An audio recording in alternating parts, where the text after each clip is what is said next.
GAA Podcast on RTE.ie, sponsored by Optimum Nutrition. No matter your goal, if you're putting it in, we'll help you get more out. Optimum Nutrition, the official performance nutrition partner of the Gaelic Players Association. Possession crucial from this. How much longer will the referee allow? Dublin lead by a point, and there's the whistle. It's over. It's over. We earned it by winning the last two matches on the road, and that's not going to be taken away from us. But what I love in hurling, I love players that will never give in. He hits it. He hits it. It's over the bar. Oh, holy Moses. Hello everyone and welcome along to our latest episode of the RTE GAA Podcast. Ciarán Whelan will be along a little bit later on to chat football, but Jacqui, Tyrrell and Colm Keys are with myself and Rory to chat hurling first.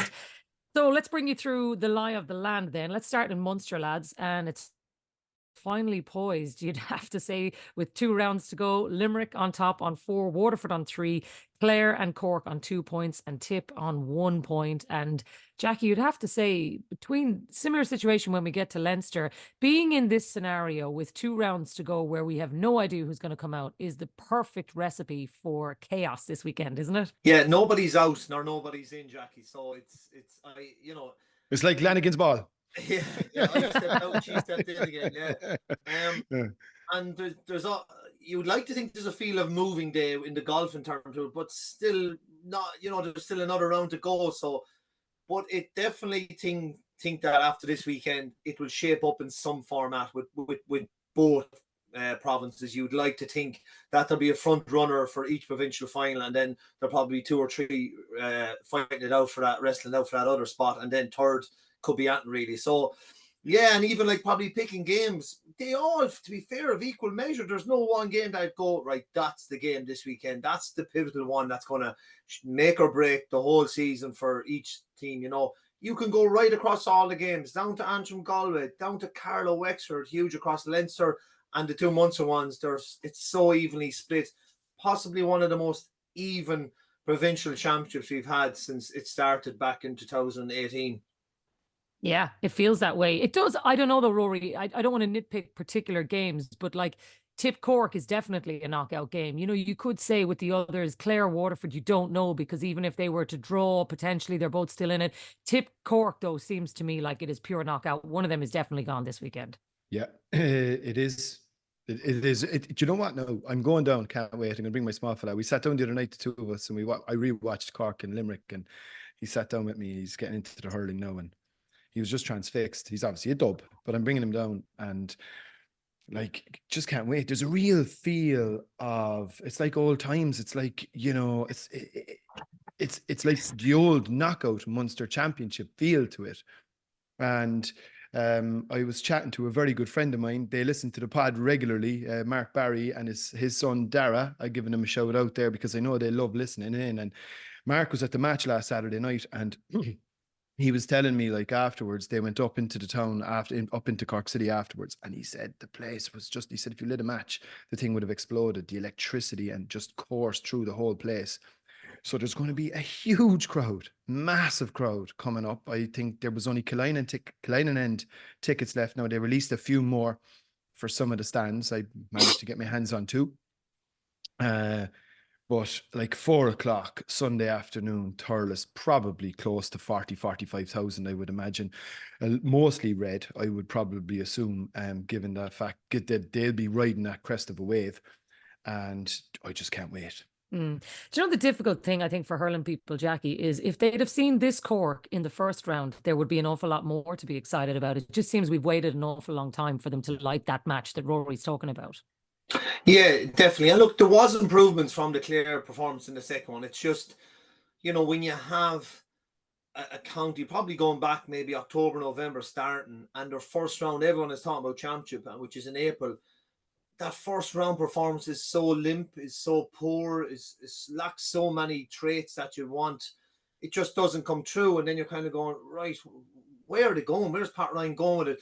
Second performance in Clare, an awful lot more positive, and then just the third one. That's exactly, as a manager, looking out at your team, that's exactly what you want to see from the point of view of execution, of composure, of leadership, of fire, of anger. Everything you want out of a team was all there to see. And all the questions that people asked, they answered that week. But the huge question, I'd say the most difficult thing for Pat Ryan is to pick his team up or bring them back down or whichever and prepare them for this weekend, mentally and physically. That's it. I would say that is going to be huge for them. And it is a slight advantage to Tipperary, who have a better run in and a preparation for it. You know, they will get confidence from it. That's the upshot of it. The negative of it is the actual exhaustion that Limerick drove you. And we've seen teams have gone toe-to-toe for Limerick for 80 minutes. The following week, there's always a little lag and a sag. Just in the energy levels, you think like if Seamus Harnedy, Patrick Horgan, they're the wrong side of 30, how is their bodies? How are they mentally this week? Can they get that level of performance out of them again?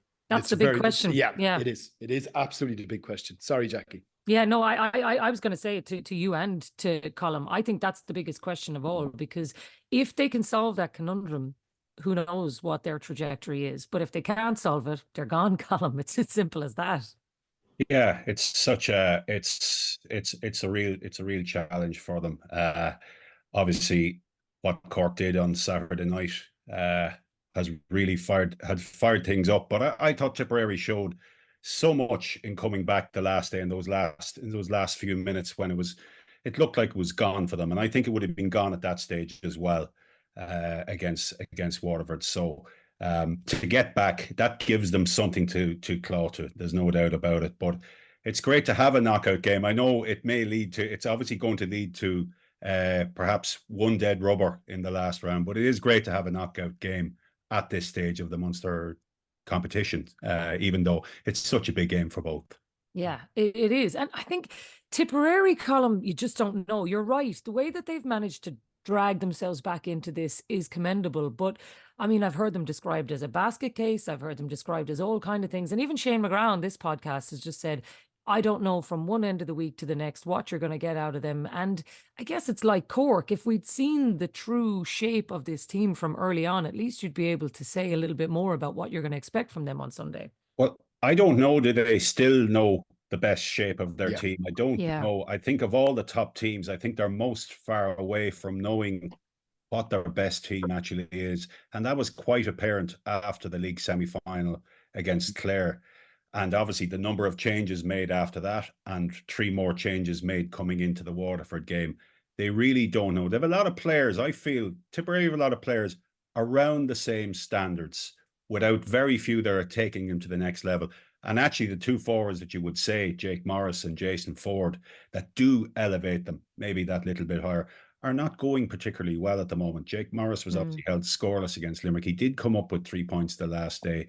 And Jason Ford's free taking, strangely enough, and you put him down as 90%, above 90% all the time.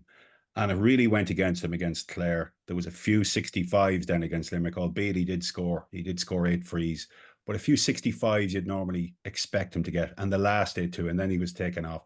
So they're their 2 primary forwards that you would think, their main score getters, not going particularly well. So that's a concern for them. Against that, Mark Keogh, I felt, he really, really came of age against Waterford the last day. I think he offers something. He offers real direction to them in attack. But I think without Ford and Morris really, really going well, they're a little bit handicapped ahead of this weekend.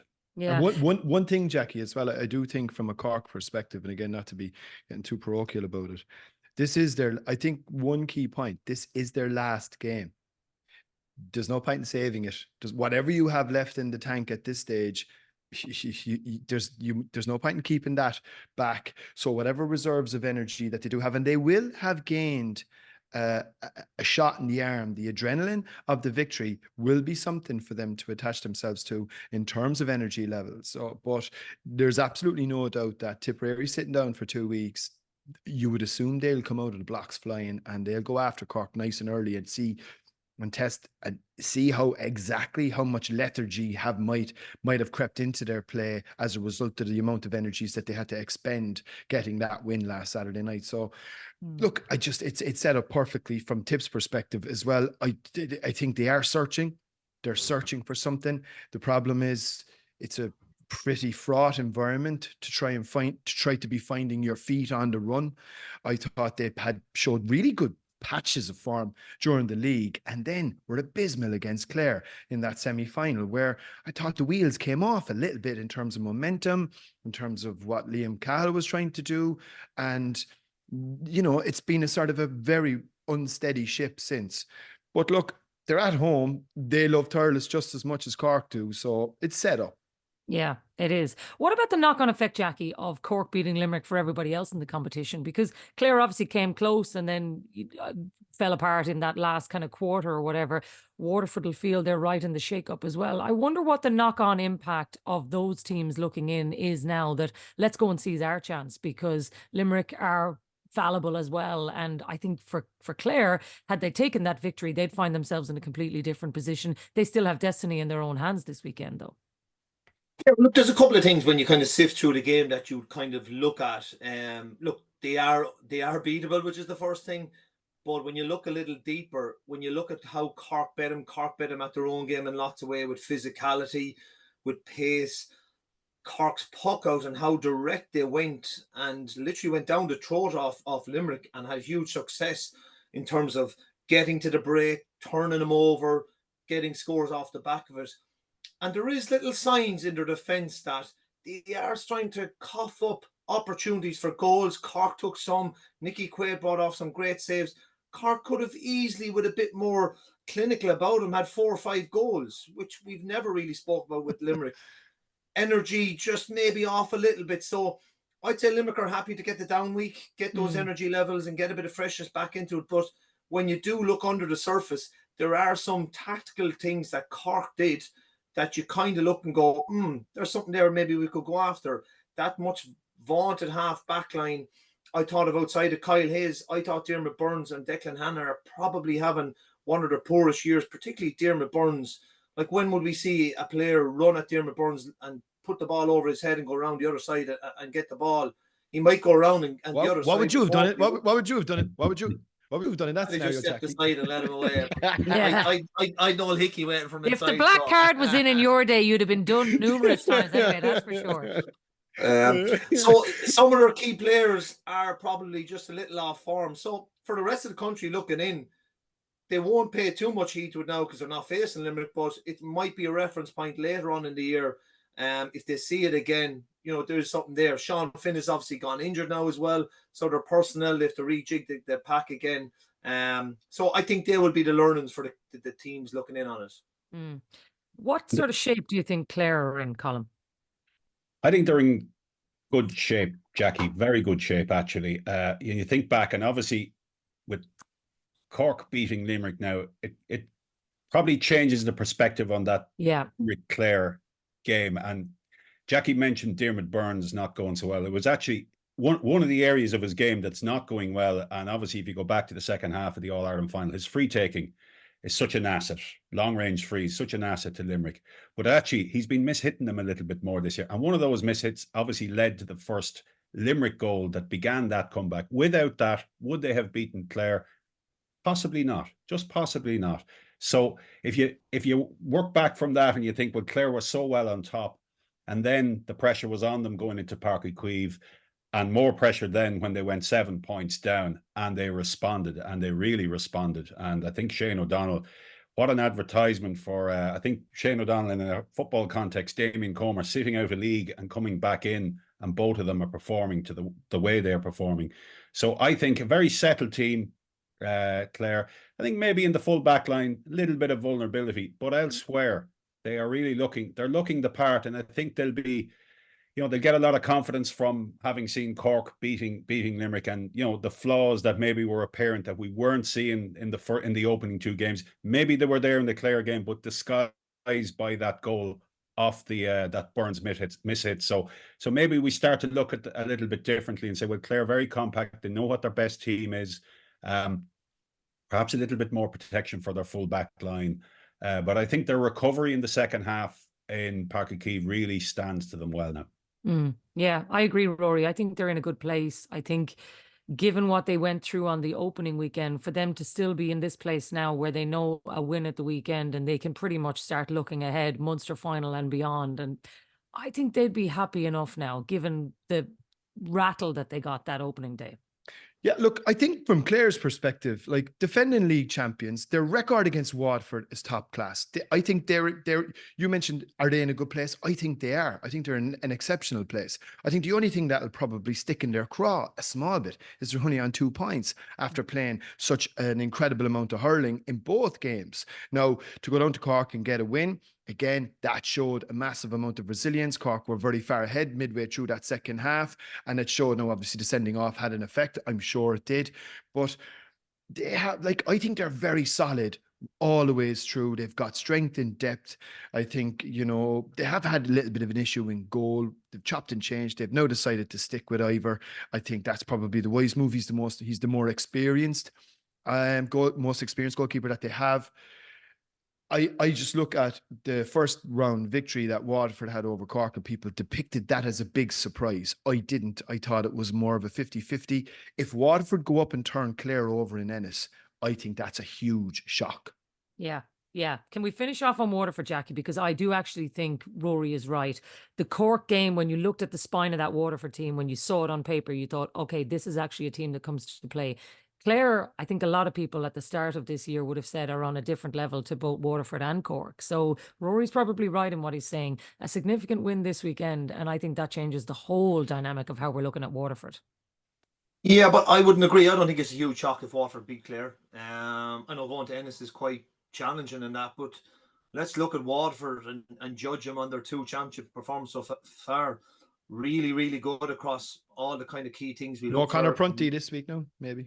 Yeah, but look, when he went off, Rory, they were able to move things around. Kieran Bennett's dropped back deep. Irla Daly, Tyke de Burke offers some huge protection there. They're able to juggle it around. And I'm hugely impressed with Waterford. They're completely a different team than the league in terms of how they set up, their personnel, how they use the ball, how more direct they are. The players that were out of form are suddenly all back in form. Desi Hutchinson, Stephen Bennett, Jamie Barron. So much I like about this team. Hugely athletic, particularly from half back into midfield, and the line breakers that can punch a hole in the opposition's half back line. I think of Neil Montgomery. I think of Darrell Lyons, who's got a new lease of life. I think of Jamie Barron. I think of Caleb Lyons coming from deep. So many options. And then you've Desi and Stephen Bennett. So, like, I wouldn't be saying a shock. I'd probably give Clare slight favourites, being home advantage, and maybe have a bit better of a panel. But I give Waterford a really good chance. They're galvanised down there. Davy has turned the wheel with this group. An awful lot to like about him. And some of their lesser known players, the likes of Kieran Bennett, the likes of Darrell Lyons, are performing at a really, really high level. You dove that tail with the key guys they have, the Bennetts that we spoke about, Jamie Barron, and you have a really, really good team, all with the backdrop of this team who haven't got Austin Gleeson. So I think this is a dangerous, dangerous fixture for Brian Lohan and Clare. And you think of it, how much would Davy Fitz love to go into Ennis and turn one over? Yeah. I mean, listen, it'd Jacqui, be wild, wouldn't it? Yeah. He has actually made his exit over the last 4 years from the championship to Brian Lohan's Clare 3 times with Wexford, and the 3rd game in the Munster Championship last year effectively end them last year when Waterford lost to Clare. So 4 years running, he's exited at Brian Lohan's hand. So I embellish what you say that there be more. One player actually, looking back at the Waterford Tipperary, Mikey Kiley, full forward, had a really, really good game against Tipperary. Really, really strong and effective player. Very physical, I thought, and that's something that Waterford haven't always been able to bring, but he brings it, and I think that makes a difference. And they'll need it, obviously, in against Conor Cleary there. Physical game to look forward to. 2 cracking games in Munster this weekend. In Leinster as well, a couple of very interesting games. Finally poised here as well. You've got Dublin after 3 rounds on top, which I actually genuinely don't think too many people would have predicted, even given the way that they have been going. You've got Kilkenny on 4, Waterford and Galway on 3 points, Antrim on 2, and Carlow on 1. And I wonder, Jacqui, is it a case of Kilkenny and Galway not performing to what we might have expected? Or is it that Antrim, Dublin, Wexford, Carlow have all overperformed against those teams? A bit of both, Jacqui. And I thought for 1 week in the podcast that you might start with Leinster hurling, considering the backdrop, but you just had to give the tip of the hat to Munster. But look, we let you have it for probably next week. Next week, yeah. We live in hope, Jacqui. Next week when Dublin beat Kilkenny. Yeah. And they're in the Leinster final. That'll have to be the opening segment. There's definitely a bit of both in it. There's no doubt about it. Kilkenny and Galway haven't performed to the level that they have. Definitely Antrim and Carlow have raised that, and Micheál O'Donoghue has just gone about his business so quiet. Very interesting, the comments from Derek Ling after the Carlow game. Quite bullish, quite black and white, no excuses. Didn't perform when the game was there to be won. We let go of momentum, all dues to Carlow, and gave them the credit and said, we have no excuses and we need to look at that. And the last time I heard those kind of comments from Derek is when they went down to Clare and Clare beat us in the league, and he kind of came out and kind of said, look, lads need to start putting their hands up here for championship space. So I would say it's been quite a hostile environment in Kilkenny this week in the training. You know, people in Kilkenny are probably asking a few questions. With all due respect to Carlow, we should have been beating them. We had the game in our hands. We lost a man. We're still in control of the game. And we just completely went out of the game and handed the advantage to Carlow. And in fairness to Carlow, they took the initiative. So Kilkenny, there'll be serious questions. Whether we have this lad or that lad, Adrian Mullen or Owen Cody, we expect to win. We expect to beat Carlow. We expect to go to Parnell this weekend and win, which we have a reasonably good record in the round robin. And I expect to see an angry Kilkenny performance, kind of probably, and you'll see Derek quite animated on the sideline. He'll be expecting big things. There'll be questions asked of Owen Murphy this week. TJ Reid, some of the key guys. Hugh Lawler was outstanding. Some of the other lads, where did you go? John Donnelly, out of the game, not good enough. We need to see more from you and maybe a few changes with it. On the flip side of that, Rory, I think Dublin, the way that they're going, will have absolutely no fear against Kilkenny, because they'll be thinking, we're playing really well here. We're actually the ones in control. And, you know, Jacqui is right. Kilkenny have just not looked themselves. And yes, they are missing an absolute spine of the team. And I think that has to be at the forefront of people's minds, that this is a different Kilkenny team without those key players. But still, they should have been winning some of these games that they've left behind too. It's an opportunity for Dublin. It is. But we've said that many times over the course of history. And I was just looking there. I think they've one win over Kilkenny in 80 years in championship. Now that's not a great. Thanks, Rory. I was playing that. I was just going to say you were playing, and I was also going to say that's how long ago it was. Sorry, Jacqui. What's that? 2013. Yeah, 2013, correct. Gary Sutcliffe, the goal at the end, and correct. Yeah, a better team though. Yeah. In fairness, and and they've flattered to deceive, and have gone in against Kilkenny on some occasions where you're expecting them to deliver a performance. They've been flat, and now the sad reality is this isn't going to be an ambush, because you're going to be facing a Kilkenny that is definitely coming in with backlash mentality. But I think they're going to have to do it at some stage. Why not Saturday? And just on a particularly side note, €15 for me and €5 for kids to go in, because we're bringing a gang of young lads to come in and watch the match on Saturday. Because like €5 to see TJ Reid. I mean, it's incredible value. And I know we give out about the GA a lot, but like for €20 for myself and the small lad to go in and watch that match on Saturday is outstanding value, really. Like, it's nearly too cheap, but we shouldn't have said that. But yeah, looking forward to it. But I do think Kilkenny are just you'd expect a reaction, wouldn't you? Yeah, you would, Colm. It's just because we haven't seen it, we don't know. Yeah, it's just with Adrian Mullen and Owen Cody, I mean, through the league and over the last number of years, their influence is growing and growing and growing. And they're really, really good players that really elevate Kilkenny, I feel, at the moment. Obviously, TJ Reid has been taken for granted that he will do what he do. But Mullen and Owen Cody especially, just getting them better and better. And without them, just evens it up a little bit. You'd always expect that reaction, but from Kilkenny. But just without Mullen and Cody, that difference that they bring, I think it evens up a lot more than maybe Kilkenny might have bargained for. Yeah, I think that's fair, Jacqui, because I don't think even Derek would have foreseen that he'd be in this position with this game. I think he'd like to feel that he'd know a little bit more about his team, that he could operate without these. TJ isn't going to be around forever either. You know, there does need to be something beyond this kind of a talisman too. Yeah, and Colm raised a good point. The thing that kind of eluded Kilkenny more than ever in that second half against Carlow's leadership. Guys that could win the ball, particularly in the forwards, and Adrian Mullen and Owen Cody would be your guys that you'd be looking to, along with TJ. So they're more than likely not going to be there the weekend. So who are the leaders going to step up? Who are the guys that are going to grasp this game and drive it on? To be fair to John Donnelly, he has done it this year and has been really consistent. So they will look to him. They will put it up to him. So it's a huge game. It's a huge game for Kilkenny. It's a massive game for Dublin. And there's, you know, you look through that Dublin team, there's a bit of newness kind of creeping up in style of play, in the way they set up. I think Ciarán O'Sullivan is probably one of the most underrated hurlers in the country. I think he's an outstanding forward for them. Owen O'Donnell position in a full back. Chris Crummy, there's a lot of strength and robustness there. Paddy Smith is a very unheralded cornerback, doesn't give a whole lot away. So it's going to have to take a gritty performance out Kilkenny to go up to Parnell Park, turn Dublin over and get those 2 points and try turn this season back around.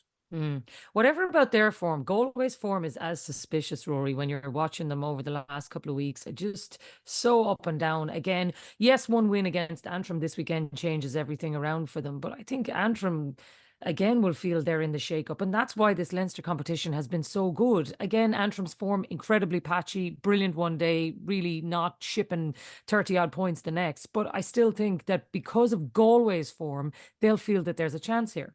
They always do as well in Corrigan Park. It's I've only been up there once. It's an unusual GAA ground, like it's for an inter-county ground anyway. It's a club ground, so they will feel that they'll have a chance. It'll just depend. I mean, we mentioned earlier, Jacqui, about Tipperary and the Tip searching for something and not really sure of themselves. I think you could probably put that moniker on Galway as well. Yeah. It is so inconsistent from even within games. You just don't know. You just don't know with Galway. I always kind of compared the Galway hurlers. They're a bit like the French rugby team. On one day they could turn up and absolutely hurl you off the field, and on another day they could stink the place out. And I'd say it's a frustrating thing from Henry's perspective, from the supporters, and also for the players. They can't really afford to go up to Corrigan Park though on Saturday and lose. They just can't. It's unconscionable from their point of view. Yeah, it is. And Colm, I think that's exactly the way that Henry should be bullish about this one, because if they want to win All Irelands and Leinsters, they need to be going to Antrim this weekend and laying down a marker. Yeah, and they have a pretty good record of dispatching teams like Antrim and Westmeath, and they run up big tallies against them, home and away, and that's been a feature of recent Leinster championships and even in the league. But the absence of fight against Wexford the last day, and even after Wexford went down to an extra player when Cian Byrne was sent off, actually it was Wexford that lifted it and went again, and they won all the not 50-50 battles. There was 60-40 battles against Wexford players, and they were coming out with it. And just that desire that Wexford brought to it the last day. Obviously there was a need and there was a rebound, but I felt Galway were really, really casual. And in truth, they had to get goals against the Kilkenny team that were missing key players as well in the previous round. So altogether, against the likes of Wexford and Kilkenny, they just have not been bringing fight to it. And I think that's Henry Shefflin's biggest concern. Obviously, there's a lot of local debate about having so many of the established players that date back to 16, 15, 2014, and even back further. And those 4 in a row minor teams, that's not really, really relevant. They just have not brought enough fresh and new players through, I feel, that have made a difference. And the team just seems to be a bit stale. There was no difference in the second half with Wexford, against Wexford for Galway, as it was with Limerick in the second half last year. They just completely lost their way. But more so against Wexford, they gave up the fight, and that's most concerning for Henry. Can we finish off on Carlow, Jacqui? Because I think just their story to me is the one that I mean, they're not going to get out of a Leinster Championship, but actually it's more about having them staying in the Leinster Championship at this point. I think the conversation has moved to, because the progression that they've made, I was listening to Paul Cody talking during the week just about what it has taken over the last 10 years to even get them to here. And this is a county that we should be pushing forward. They should be given every opportunity to strive forward in Leinster, given what they've shown us over the last couple of weeks. And whatever you say about Kilkenny should have won that game, for Carlow to stay in the fight and to be able to get something out of it is magnificent for them. And I think they should be given all the resources in the world to make them even better. Yeah, I agree with you, Jacqui. And how many times have we seen games where an underdog, the bigger team, we say, or the stronger team in it, loses their way a bit, but yet they still see it out, and the other team just don't really capitalise on it. Be under no illusion.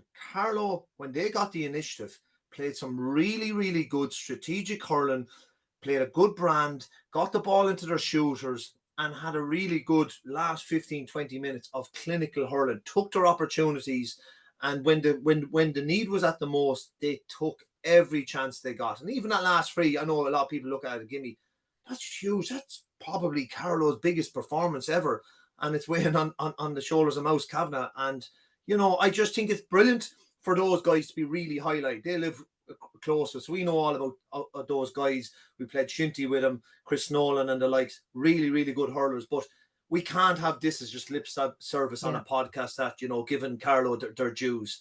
They're a really, really proud hurling county. We had a teacher in school, Pat Murphy, he was an Irish teacher, and one of the most fanatical hurling men I ever came across. I thought of him the weekend when I was over disappointed. I said, God, I'd say Pat Murphy is on top of his shed jumping off it at the minute because he's so happy. But what do we do from here? What does the GAA do to develop hurling in a county like Carlow that's mad and starving for more support, more help to bring the game on there? And that needs to be brought to the GAA, because these pockets raise themselves every so often. And if we don't come in and support it with a strategic plan, it'll just fall away. And in fairness, I listened to that same interview and the concerns that Carlow would have over the amount of participation with clubs and players in the small pool that Tom Mullally's pulling out. Yeah, and six senior teams, Rory. I mean, you're talking about, for them to even have an inter-county team, you need such a level of success at those. For the other 4 teams to even get to senior, to be able to have 10 teams competing at a senior league is still a long distance off. And that's what they're dealing with, Yeah, it is. And it's extraordinary because, look, we all know it is largely a numbers game. Like, it is. The depth of numbers that you can put through, and obviously the quality of coaching too. But like, they have a couple of advantages. Firstly, their satellite space on Kilkenny border, which will obviously mean you're right next door to a wealth of knowledge and information and education. So that's definitely one major advantage. But I suppose fleshing out regional leagues is something that the Leinster Council, I think, should start to look at a little bit more to try and increase competition, not just in Carlow. They have started to experiment with that, the Leinster Council. We took part in a football version ourselves this year.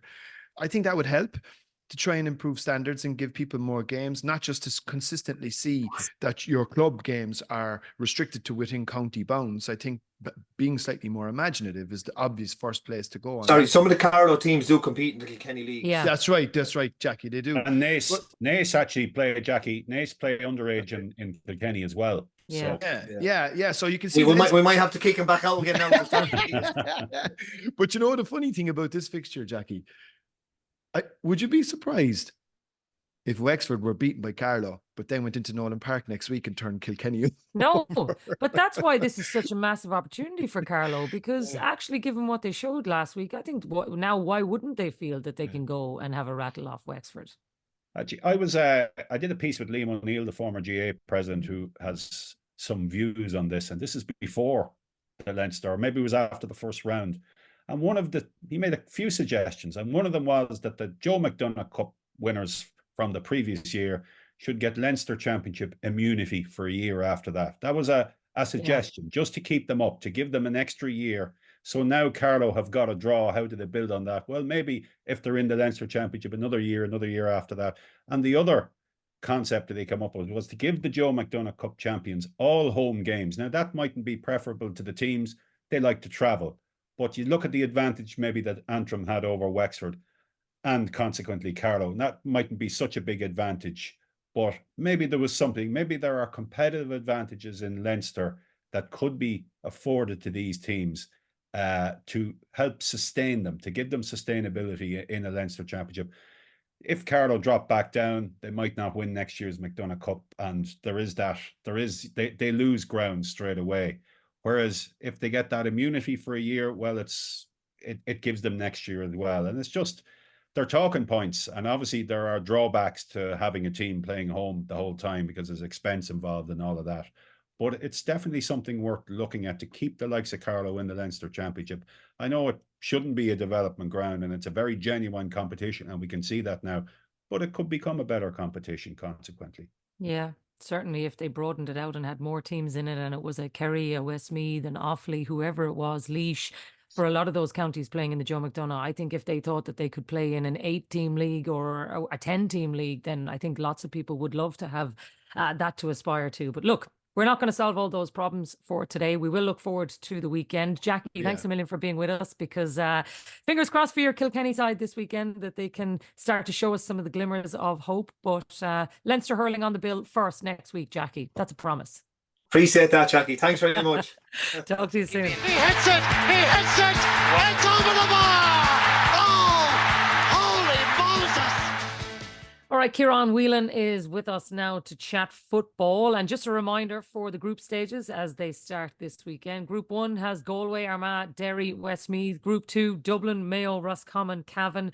Group 3 is Donegal, Clare, Tyrrell and Cork. And Group 4, Kerry, Louth, Monaghan and Meath. No doubt about it, Ciarán, though, the big game of the weekend, I think Galway, Derry, everybody's been waiting for Derry to see. It's been nearly a month since they've played. I think it's just what Mickey Harte has done with this time. What are you expecting them from this weekend?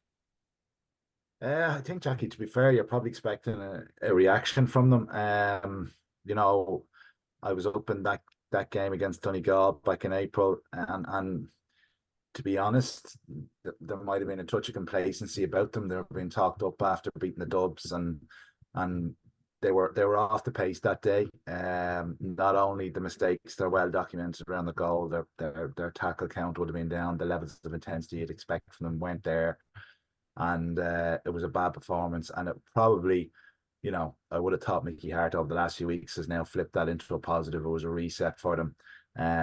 I still rate Derry very highly. I really do. I think they've been, you know, on an upward curve. I think the quality they have right throughout their team, I still see them as one of the big contenders. I really do. And I think they may look at that game against Donegal as in hindsight as a good kick up the arse for them. And I'm expecting them to come out of the blocks. They've had a few weeks off now to regroup, digest, you know, look at their whole game plan, because had they got a little bit too adventurous, you know, we know, you know, as I said, as well, document those goals they conceded, and it'll be interesting to see the role of Oran Lynch, and are they a little bit more conservative in making sure they've a little bit of protection at the back, that they're not going to go conceding 3 or 4 goals and not leave themselves exposed.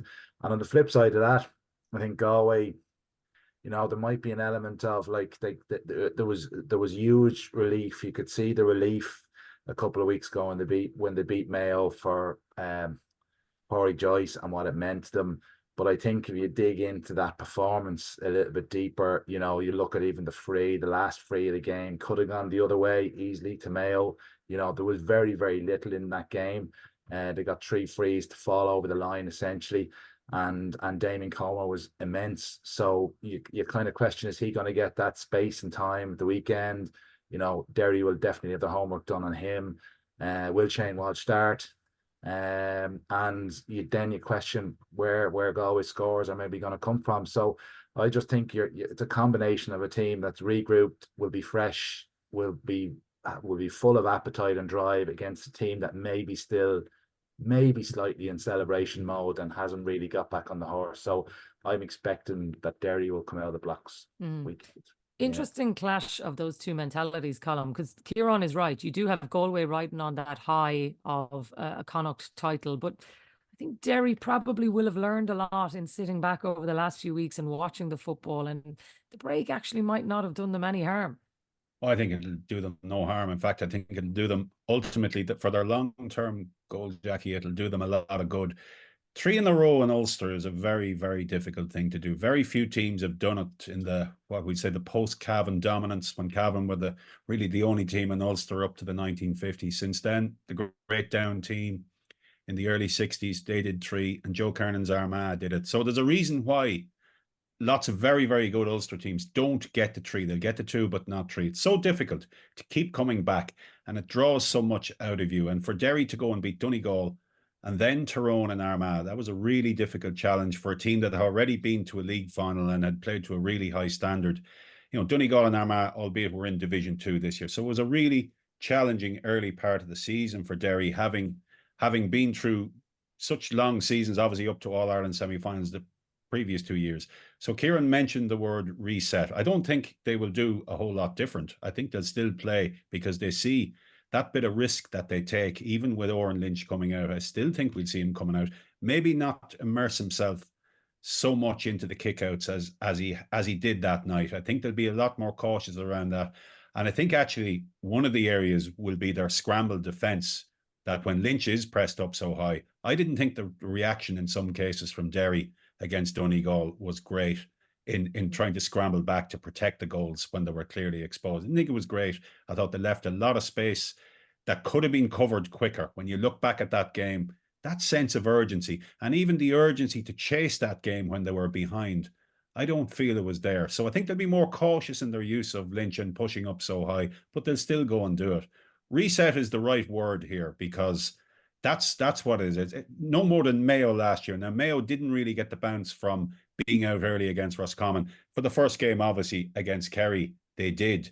And I feel that's something that Derry will get the benefit of too. Just being able to sit out, draw breath, and just take that break and that pause in the middle of the championship. It's a long championship, and I see a benefit this weekend for them. You mentioned Galway coming off a high. There was a lot of jubilation at that win because they were really, the management were probably under a bit of pressure to come in and beat Mayo in a game of that consequence. And it was liftoff for them in 2022 as well. So they may feel that they will get that as well. And getting so many of their better players back will be a big help too. Yeah, it's funny because, you think about Galway, that team that were in the All-Ireland final, Rory, just a couple of years ago, and everybody's saying this team is going places. Suddenly, nobody's talking about them. And it is because those key players have not been there. I don't know if there's another team who have had to deal with the amount of injuries that Pádraig Joyce did throughout that league campaign. I think they were the most heavily impacted of all of them, actually. And consequently, we did not see the best of Galway. But you might see a bit of it this weekend if those key players are involved. And if they take down a Derry, I think then they do become part of the conversation.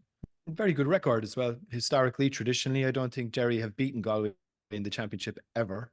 Now, I don't know how many, I think it was maybe only 4 or 5 times that they've met, but it includes that semi-final from 22 where Lynch was caught again walking. Your favourite game, lob the goalie. Lob the keeper, like.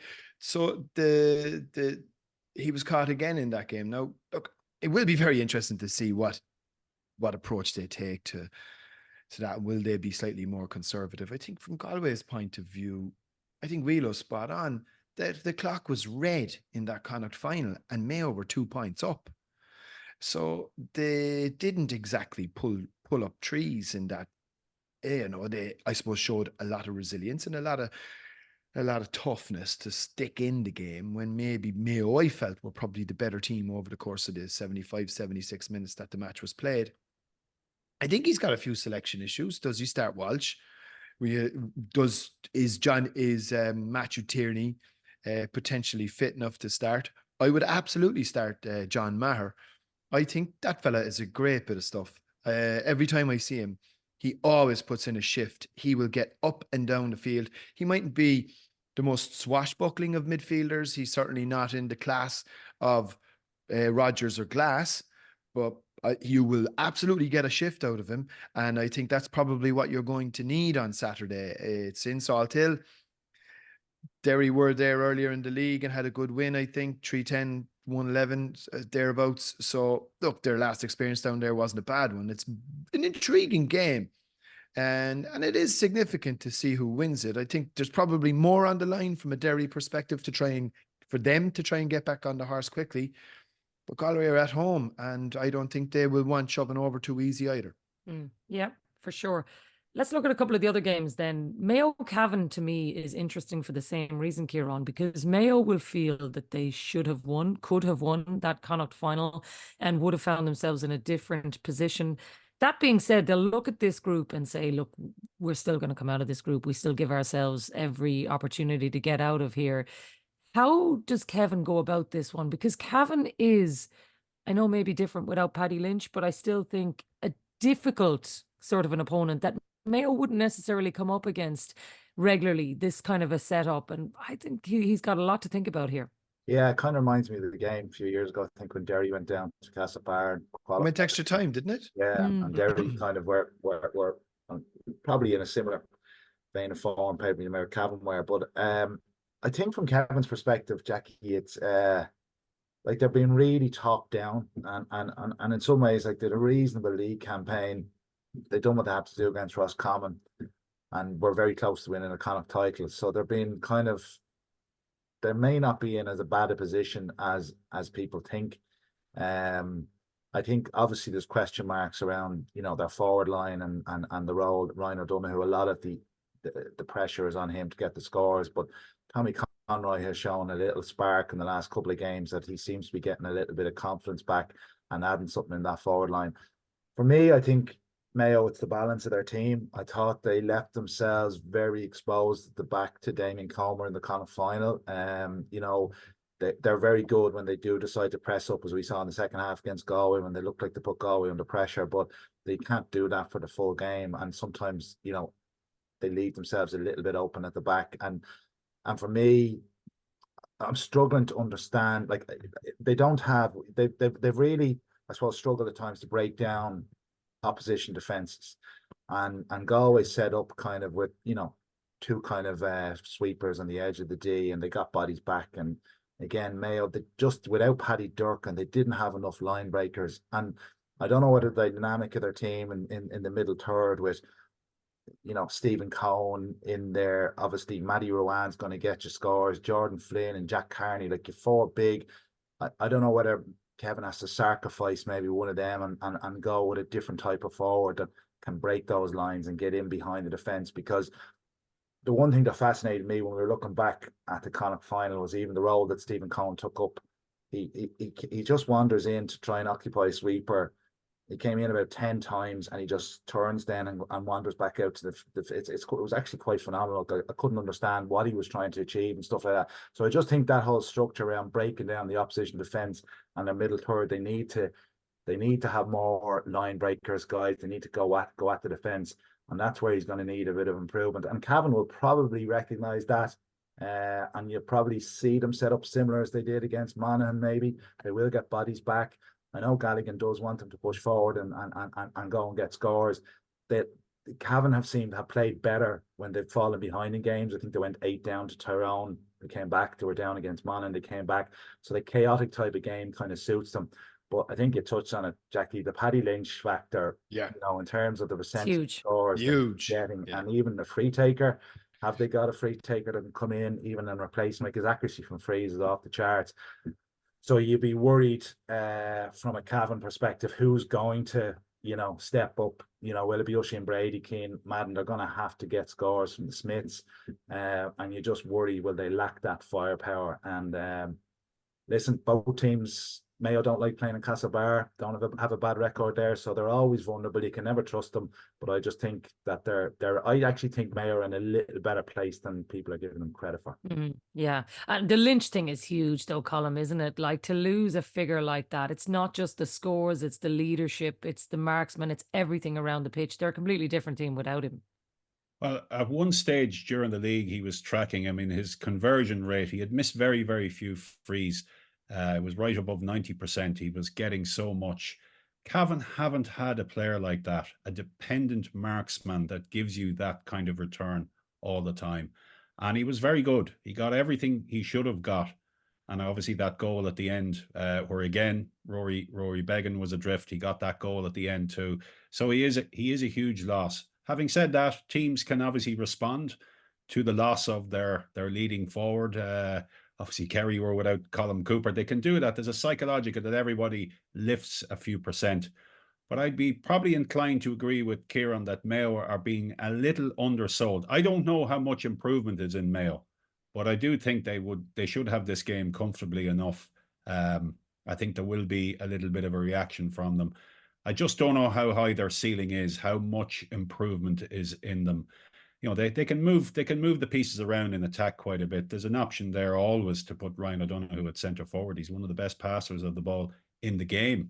Never mind just the Mayo team. He's a really, really good passer of the ball. He was probably tied up a little bit the last day by Johnny McGrath, who's a very good man marker, especially for him. He's done very well on him. But I think we'll see Ryan O'Donoghue play with a little bit more freedom this time, and I think he'll get back to where he was in the opening 2 games. So I see Mayo. I see this as a relatively comfortable game for Mayo. Yeah. And listen, if it is, Rory, suddenly they're looking after one weekend with a foot kind of already in the next round. They're playing Dublin and Roscommon. You'd expect that with one win, if they beat Cavan, then they kind of know, okay, we can sort ourselves out. Whatever about the Dublin game, you'd expect them to beat Roscommon given the way that they've been playing. And I think they probably will have the time to find their feet over the next couple of weeks. Yeah, I think they need to find it fast, though. I was listening to a couple of different bits and pieces there over the last couple of days, and there seems to be a sense locally in Mayo that they knew very much what James Horan's methodology, game plan, the way he wanted football played. It was all very front foot. It was gung-ho. Let's get runners from everywhere and let's attack from everywhere and attack in big numbers. And that was the way. It was a very exciting brand of football, and I think it's probably why we all loved watching them. I think there's a sense in Mayo, certainly from what I'm hearing, that they're trying to mix and match a little bit to try and add a couple of more layers into their game, that they can, they can do that front foot football, but they can actually, take a team down that might be playing in a defensive shape, put up presses, add different components into their game so they're not just one-trick ponies, and to make them slightly more unpredictable. But the sense I'm getting is that they're a little bit lost on that, and that their locals are getting a bit nervy, and it just look, let's just go back to the way James Horan used to play, because at least everyone knew their roles and knew their jobs. But they have had a little bit of transition. Just a couple of players have left, obviously. Now it's time for a few of these players to step up. I think his selection issues around midfield, Wheelo's documented it there. I think that is a key point. I mean, who would you pick to start midfield for Mayo? And if they were playing Dublin in a knockout championship match tomorrow, who would be your starting Mayo midfielders?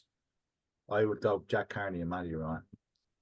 And then you Dermot O'Connor came off the bench the last day. Like he can be very influential factor in terms of his defensive role and his offensive role as well. But they would be the two that I'd start in the middle in terms of their ball winning ability and ability to get forward and support the attack and defend. That would be my view. Sorry, but So I mean, look, I don't think they'll have any trouble on Saturday. I think they will win this match comfortably enough, and I think in large part down to the fact that I think there will be a blunt edge to Cavan as a result of Paddy Lynch's absence. But we won't know too much more about them after Saturday, but it is absolutely a game they need to win.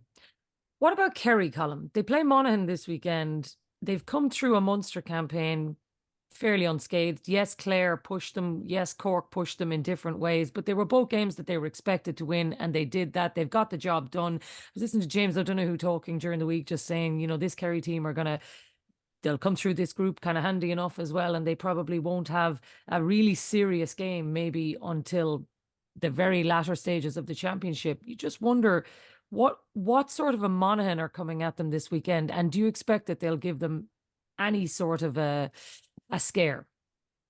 Well, Monaghan's league record against Kerry has been particularly poor since they played that game in Clonus, that draw in 2018. They've played 5 times, and they've been, Kerry have won every time. And indeed, in the last 3 games, Monaghan have conceded 3 goals in each of the games. And that's clearly a pattern that they have difficulty dealing with Cliffords and Sean O'Shea all the time. So from that point of view, and that's not helped by the absence of Darren Hughes now. Darren Hughes is superb to cover off in the D. He plays that role where he gets back and he minds the house, so to speak, for Monaghan. That's missing. It was missing And when he wasn't there against Cavan, damage was done too in the opening round of the Ulster Championship. They had injuries that day. Whether they have a full squad back for this weekend, I think they'll be travelling with a little bit of trepidation because of their recent record. But Kerry haven't really sparked. David Clifford hasn't really sparked. He showed moments, obviously, that have been very good.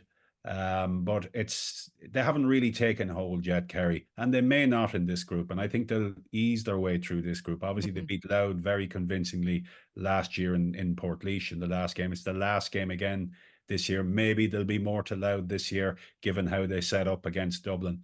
But I think Kerry will beat Monaghan and Meath comfortably, and it will be an All-Ireland quarter-final before they are properly tested. I think they'll be tested this weekend, but they'll still win well because they have an edge, and this group of players have an edge on Monaghan. I don't see what Monaghan will be able to bring to close that gap or to narrow it down to where it should be from those league games. So probably a little bit of concern over Kerry's midfield. I mean, they're two very good footballers, Diarmuid O'Connor and Joe O'Connor, but that robustness, that physical edge that they would need for, Fenton and McCarthy, if that comes up, or in time with Glass and Rogers.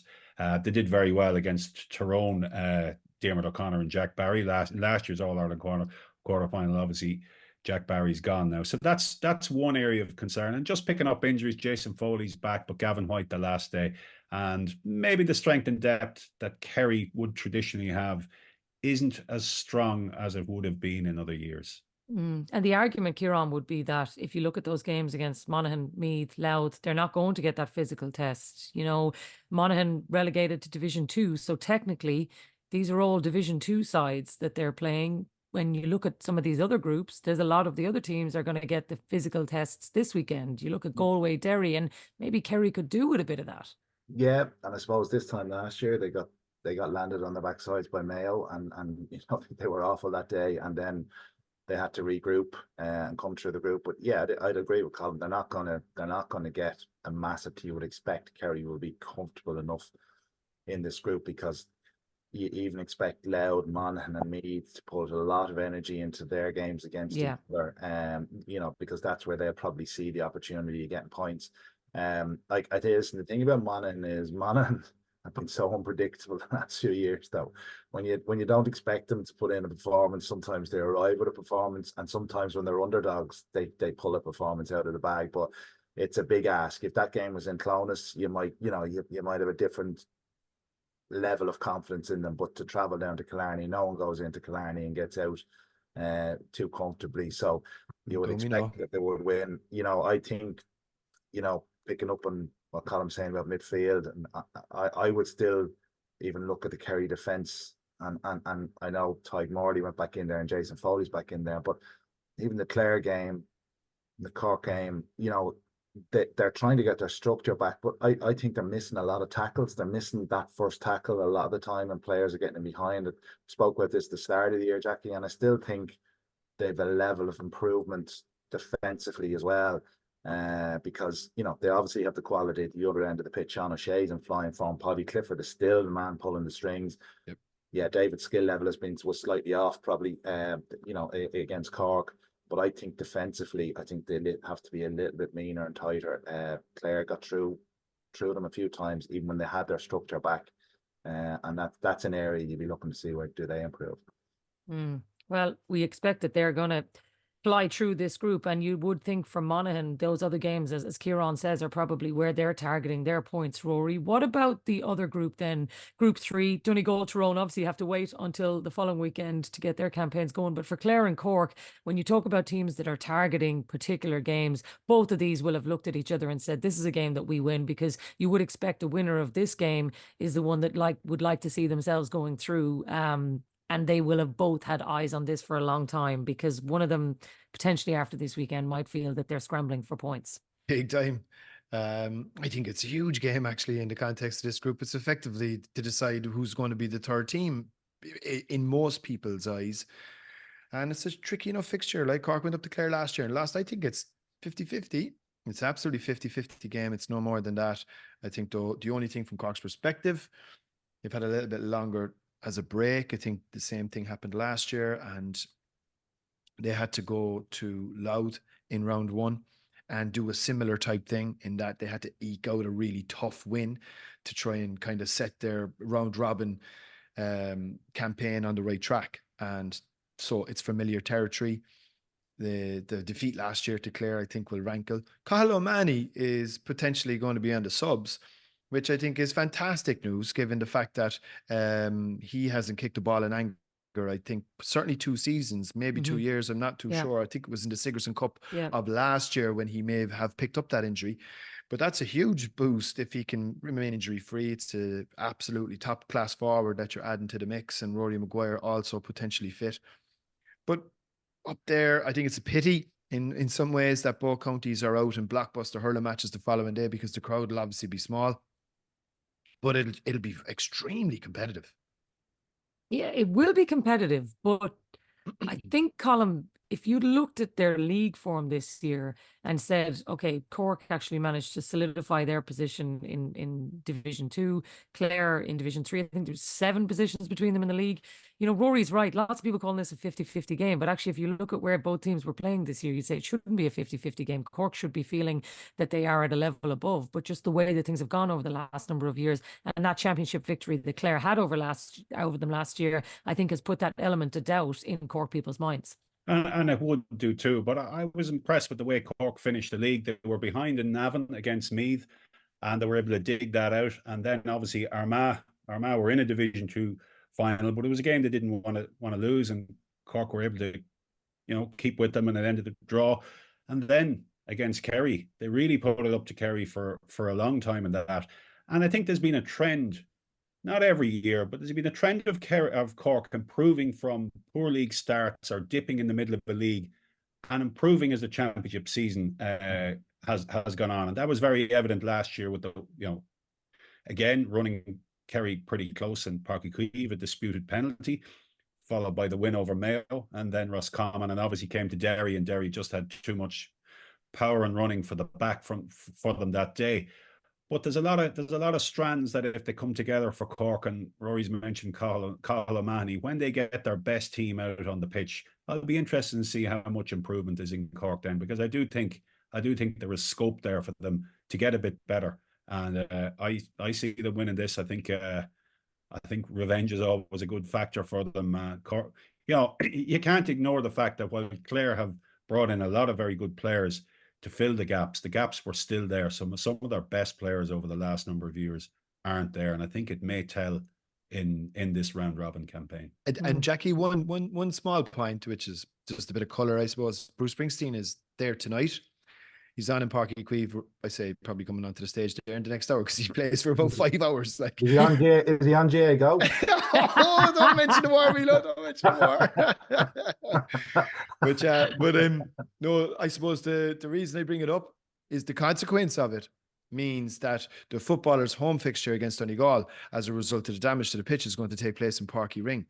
And I don't necessarily think that's a bad thing. That's not a bad thing. I'm telling you now. Yeah, I think they'd be happy enough, because a small crowd in Páirc Uí Chaoimh with Donegal. It's also where they play all the players. They train there. They play all their club football there. It's a proper home venue for Cork football in many ways, Yeah, for sure. Last word to you then on that, Ciarán. 50-50 game for you, Cork, Clare? I kind of feel that Cork, if Cork are improving, and they should be improving based on what we've seen against Kerry, Cork should be winning it. They should be winning. They should be that step ahead, and anything less than that, Jacqui, I think is disappointing. Now, I fully agree with Colm. Like, Mark Fitzgerald has done an incredible job considering the turnover of players, and like the likes of Dermot Coughlin, Aaron Griffin, Brian McNamara were all brilliant the last day, in the Munster final, and they've definitely, like, there's a bit of quality in Clare, but I still think the trajectory that Cork are on, they've got to be winning this with 4 or 5 points to spare. Interesting weekend ahead, lads. We'll have to leave it there. Ciarán, thanks a million for being with us. And Colm, thanks a million to you too. And you can read Colm in the Irish Independent, of course, all the time. You'll see Ciarán Whelan on all of your platforms right across the weekend. I'm sure he'll be a busy man. Myself and Rory will be back on Monday to review all of the weekend's games. Enjoy them wherever you're going, and don't forget to like and follow wherever you get your podcasts. We'll talk to you soon. Lead by a point, and there's the whistle. It's over. It's over.